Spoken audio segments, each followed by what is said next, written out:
माननीय अध्यक्ष जी, सबसे पहले तो आज 18 साल की उम्र में देश के लिए बलिदान देने वाले महान क्रांतिकारी खुदीराम बोस की पुण्यतिथि है। मैं पूरे सदन के सामने शीश झुकाकर उनको नमन करना चाहता हूं और उनकी स्मृति से प्रेरित होकर युगों युगों के लिए जो युवा देश के लिए काम करेंगे वो सब के लिए महान क्रांतिकारी खुदीराम बोस जी का जीवन प्रेरणा के स्रोत हमेशा के लिए रहेगा, इसका मुझे विश्वास है। माननीय अध्यक्ष जी, आज का ऐतिहासिक दिवस है। आज के ही दिन दादरा नगर हवेली का भारतीय संघ में विलय हुआ था और भारतीय संघ एक प्रकार से संपूर्ण राष्ट्र बना था। माननीय अध्यक्ष जी, आज जब मैं ये 3 विधेयक लेकर आया हूं, उस वक्त आजादी के अमृत महोत्सव का समापन हो रहा है और आजादी के अमृत काल की शुरुआत होने का समय है। 15 अगस्त से आजादी का अमृत महोत्सव समाप्त होगा और 16 अगस्त से आजादी की 75 साल से 100 साल की यात्रा की शुरुआत होगी, जो निश्चित रूप से महान भारत की रचना करेगी। प्रधानमंत्री नरेंद्र मोदी जी ने इस देश के सामने गत 15 अगस्त को लाल किले की प्राचीर से अपना उद्बोधन देते हुए 5 प्रणों को देश की जनता के सामने रखा था। माननीय अध्यक्ष जी, ये 5 प्रण में से एक प्रण था कि हम गुलामी की सभी निशानियों को हम समाप्त कर देंगे, हमारे मन से वो बोझ को दूर करेंगे। माननीय अध्यक्ष जी, आज मैं जो 3 विधेयक एक साथ लेकर आया हूं, वो तीनों विधेयक एक प्रकार से मोदी जी ने जो 5 प्रण लिए हैं उसमें से एक प्रण की अनुपालना करने वाले हैं।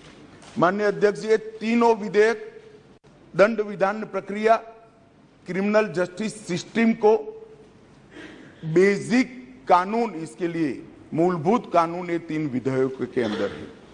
एक है इंडियन पिनल कोड जो 1860 में बनाया गया, दूसरा है क्रिमिनल प्रोसीजर कोड जो 1898 में बनाया गया और तीसरा है इंडियन एविडेंस एक्ट जो 1872 में बनाया गया।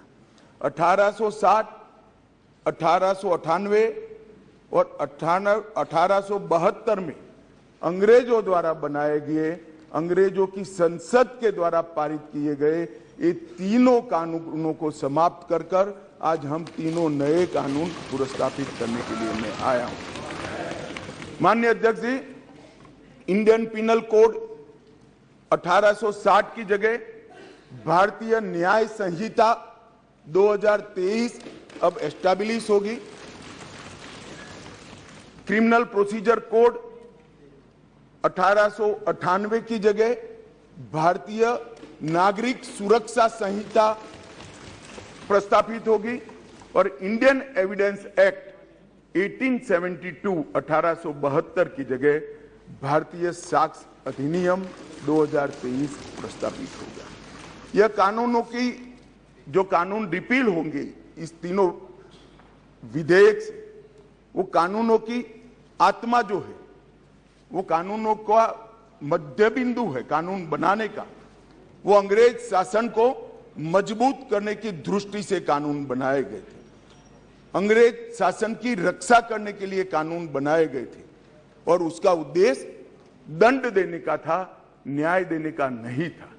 ये दोनों मूलभूत चीजों पर हम परिवर्तन करने जा रहे हैं।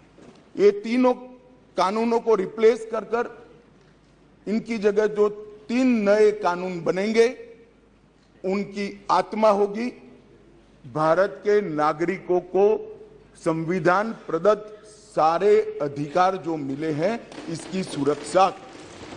ये कानूनों का उद्देश्य किसी को दंड देना नहीं होगा। इन कानूनों का उद्देश्य सबको न्याय देना होगा और न्याय देने की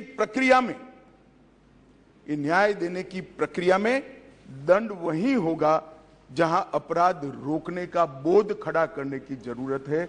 अपराध रोकने के लिए एक प्रकार की भावना खड़ी करने की जरूरत है, वही होगा। और मैं ये तीनों कानूनों को आगे मैं बताता हूं, बड़े ध्यान से इस प्रक्रिया में मैं इन्वॉल्व रहा हूं। अध्यक्ष जी, मैं सदन को आश्वस्त कर सकता हूं कि 1860 से लेकर 2023 तक अंग्रेजों ने बनाए, अंग्रेज पार्लियामेंट ने बनाए हुए कानून के आधार पर इस देश की क्रिमिनल जस्टिस सिस्टम चलती रही। इसकी जगह भारतीय आत्मा के साथ ये 3 कानून अब प्रस्तापित होंगे और हमारी क्रिमिनल जस्टिस सिस्टम के अंदर बहुत बड़ा परिवर्तन आएगा। माननीय अध्यक्ष जी, मैं ये बिल स्टैंडिंग कमेटी को भेजने वाला हूं, इसलिए बहुत लंबा नहीं बोलूंगा, परंतु इतना जरूर कहना चाहता हूं कि जिन्होंने भी ये कानूनों को पढ़ा होगा, इसकी प्रायोरिटी क्या थी। मानवी की हत्या से या महिला के साथ दुराचार से बड़ा कोई कानून अपराध नहीं हो सकता, तो इसको 302 नंबर पर स्थान दिया गया। इसके पहले क्या था? राजद्रोह था। इसके पहले क्या था? खजाने की लूट थी। इसके पहले क्या था? शासन के अधिकारी पर हमला था। ये जो अप्रोच है, ये अप्रोच को हम बदल रहे हैं। सबसे पहला चैप्टर इसमें आएगा महिलाओं और बालकों के साथ अपराध। दूसरा चैप्टर आएगा मानव वध और मानव शरीर के साथ जो अपराध होते हैं उसका आएगा। तो हमने शासन की जगह नागरिक को केंद्र में लाने का एक बहुत बड़ा सैद्धांतिक निर्णय कर हम ये कानून लेकर आए हैं। मान्यवर, इस कानून को बनाने के लिए बहुत लंबी प्रक्रिया हमने की है। मोदी जी ने 2019 में ही हम सबका मार्गदर्शन किया था कि अंग्रेजों ने बनाए हुए जितने भी कानून जिस विभाग में है, सभी कानून पर पर्याप्त चर्चा विचारणा और सोच विचार कर इसको आज के समय के अनुरूप और भारतीय समाज के हित में बनाना चाहिए। वहीं से ये प्रक्रिया माननीय अध्यक्ष जी चालू हुई। ढेर सारी कंसल्टेशन की प्रक्रिया इसके लिए हुई है। मान्यवर, मैं आपको बताना चाहता हूं, हर जगह पे व्यापक कंसल्टेशन किया गया है।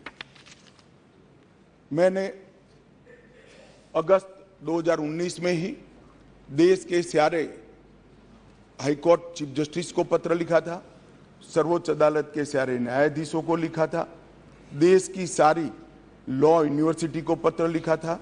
2020 में थोड़ी बेस बनने के बाद सारे सांसदों को लिखा, सारे मुख्यमंत्रियों को लिखा, सारे राज्यपालों को लिखा, संघ शासित प्रदेश के प्रशासकों को लिखा और ढेर सारे कंसल्टेशन के बाद ये प्रक्रिया आज कानून बनने में सफल हुई है। माननीय अध्यक्ष जी, इसका मुझे बहुत बड़ा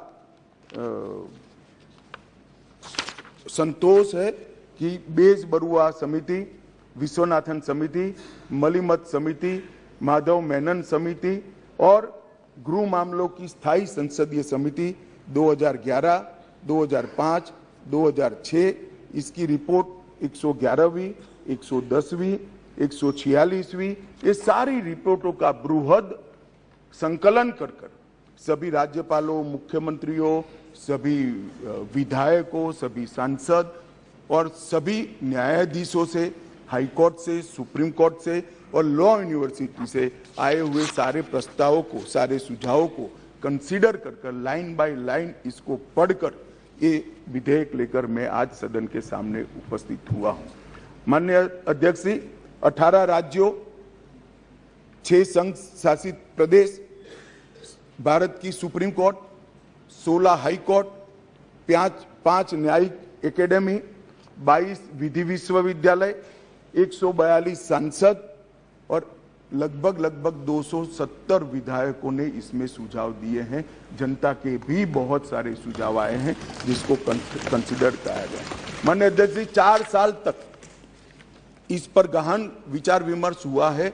मैं जिसमें उपस्थित हूं, ऐसी 158 बैठकें हमने रिकॉर्ड पर करी है। माननीय अध्यक्ष जी, बाय लाइन इसको हमने पढ़ा है।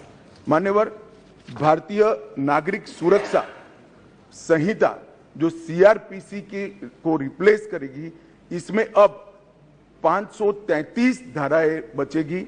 160 धाराओं को बदल दिया गया है, 9 धाराएं नई जोड़ी गई है और 9 धाराओं को निरस्त किया गया है। भारतीय न्याय संहिता जो आईपीसी को रिप्लेस करेगी, इसमें अब पहले 511 धाराएं थी, इसकी जगह 356 धाराएं होगी। 175 धाराओं में बदलाव हुआ है, 8 नई धाराएं जोड़ी गई है और 22 धाराएं निरस्त कर दी गई। भारतीय साक्ष्य अधिनियम जो एविडेंस एक्ट को रिप्लेस करेगा, इसमें 170 धाराएं होगी, पहले 167 थी।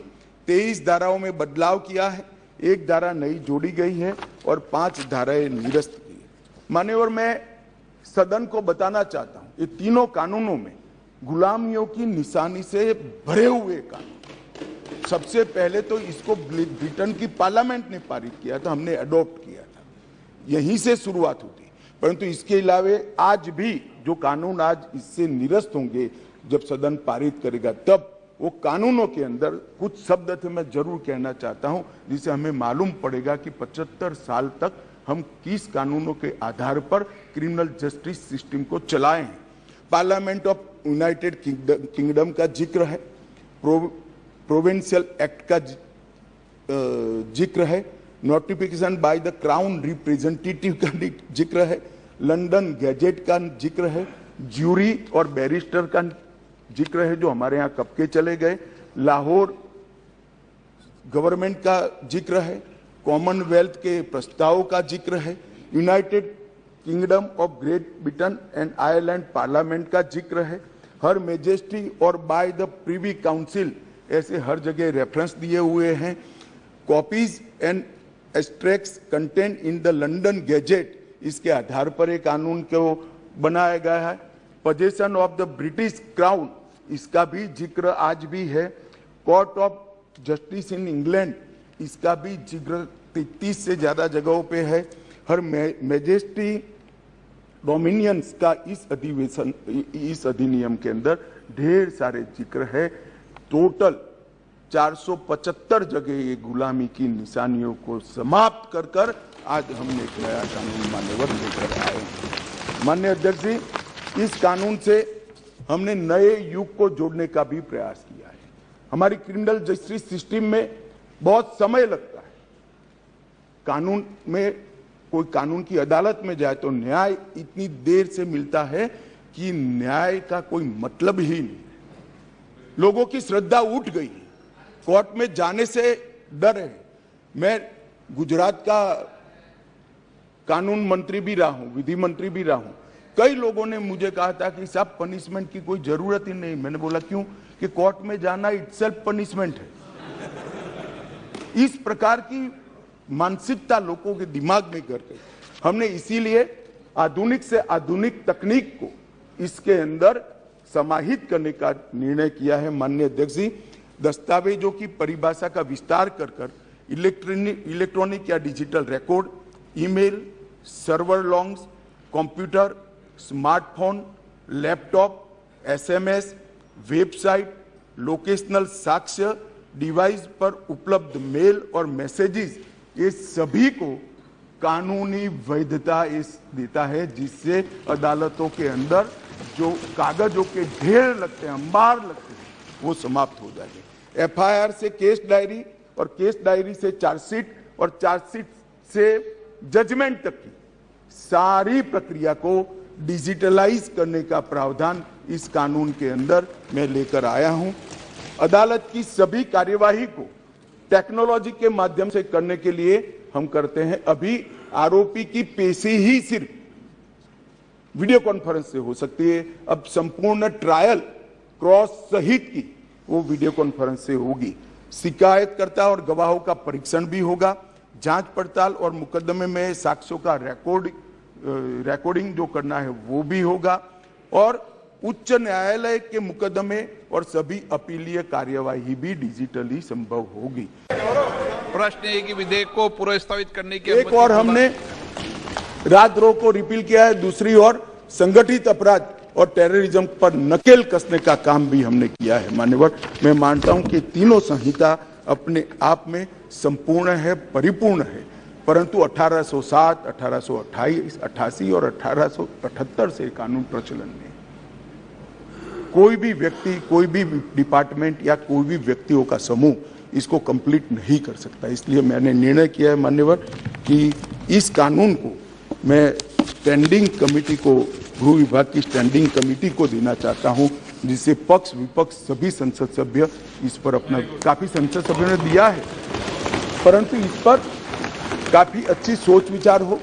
इस पर बार काउंसिल भी चर्चा करे, बार एसोसिएशन भी चर्चा करे, कुछ रिटायर्ड न्यायिक अधिकारी भी चिंता करें और हम लॉ कमीशन को भी भेजेंगे, लॉ कमीशन भी अपनी टिप्पणियां दे। तो कुल मिलाकर ये सब आने के बाद ये विधेयक को उचित परिवर्तन करने के बाद मैं फिर से इस सदन के लिए आऊंगा। मैं आपको अनुरोध करता हूं माननीय स्पीकर महोदय कि मैं विधेयक को पुनर्स्थापित करता हूं और माननीय स्पीकर महोदय में ये भी अनुरोध करता हूं कि विधेयक को जांच हेतु विभाग संबंधी गृह कार्य संबंधी संसदीय स्थायी समिति को। एक मिनट, प्रश्न है कि विधेयक को पुनर्स्थापित करने की अनुमति प्रदान की जाए। जो सदस्य इसके पक्ष में हाँ कहें, जो सदस्य विरोध में ना कहें। मेरे विचार में निर्णय हाँ वालों के पक्ष में, हाँ वालों के पक्ष में। माननीय मंत्री विधेयक को पुनर्स्थापित करें। माननीय मंत्री जी। मान्यवर, मैं इस विधेयक को, तीनों विधेयकों को गृह विभाग के कार्य संबंधी, माननीय स्पीकर महोदय, मैं विधेयक को पुनर्स्थापित करता हूं और आपसे निवेदन करता हूं कि ये तीनों विधेयकों को गृह कार्य संबंधी, गृह विभाग के कार्य संबंधी संसदीय स्थायी समिति को भेज दिया जाए। मान्यवर, मैं कुछ पूछना चाहती हूँ। अब इसमें एक मिनट पूछ ले वो। गृह मंत्री जी को बधाई देती हूँ, बहुत ही बड़ा परिवर्तन। सर, सिर्फ एक चीज आपसे मैं पूछना चाहूंगी कि जो लोग जेल की सजा काट के अभी भी जेल में 30-30 साल से, कुछ उनके लिए भी इसमें है कि नहीं, एक ये पूछना। सर, दूसरा सवाल ये कि प्रैक्टिकली जो जमीन में होता है, सब घर घर तक नशे पहुंच रहे हैं, जो घर वाले किसी को बताते भी हैं तो उनके बारे कोई उनका एक्शन नहीं जाता, तो कोई प्रावधान इसके लिए भी कुछ होगा? एक मिनट गृह मंत्री जी, गृह मंत्री जी, माफी का सवाल है। माफी अपराध क्या है, इसके आधार पर करने का संपूर्ण वैधानिक प्रावधान है। सजा पूरी कर ली है, इसको छोड़ने के लिए सजा पूरी नहीं होती है, जन्मटिप होती है, अंतिम सांस तक होती है। इसको 14 साल में करने का जेल के अधिकारी के पास अधिकार होता है। वो अधिकार के उपयोग के लिए भी गुना को देखकर वैधानिक अधिकार उसको दिए गए।